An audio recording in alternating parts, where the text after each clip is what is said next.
मागील 6 महिन्यांपूर्वीच वडिलांनी आत्महत्या केली असल्याची घटना घडलेली असताना आता मुलानेही राहत्या घरात साडीच्या साह्याने पंख्याला गळफास घेऊन आत्महत्या केल्याची धक्कादायक घटना घडली आहे। ही घटना कुंजीरवाडी ग्रामपंचायत जवळ बुधवारी सकाळी 9 वाजण्याच्या सुमारास उघडकीस आली आहे। वडिलांच्या पाठोपाठ मुलानेही आत्महत्या केल्याने कुंजीरवाडी परिसरात शोककळा पसरली आहे। सनी गावडे असं आत्महत्या केलेल्या तरुणाचं नाव या प्रकरणी गणेश गावडे यांनी लोणी काळभोर पोलीस ठाण्यात माहिती दिली।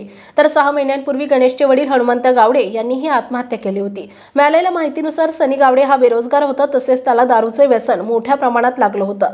दरम्यान बुधवारी सकाळी गणेश गावडे याला त्याचा भाऊ सनी हा घरात गळफास घेऊन लटकलेल्या अवस्थेत आढळून आला। त्यानंतर या घटनेची माहिती गणेश यानं लोणी काळभोर पोलिसांना दिली। या घटनेची माहिती मिळताच लोणी काळभोर पोलीस ठाण्याचे पोलीस उपनिरीक्षक महेश नलावडे, सुवर्णा गोसावी, पोलीस हवालदार महेश करे, घनश्याम आडके आणि पोलीस पाटील मिलिंद कुंजीर तातडीने घटनास्थळी दाखल झाले। पोलिसांनी नागरिकांच्या मदतीने सनी गावडे याचा मृतदेह खाली उतरवला आणि शवविच्छेदन करण्यासाठी पुण्यातील ससून रुग्णालयात पाठवलाय। सनी गावडे यांनी आत्महत्या का केली याचं कारण अद्याप समोर आलं नाही। याबाबतचा पुढील तपास लोणी काळभोर पोलीस करतायत।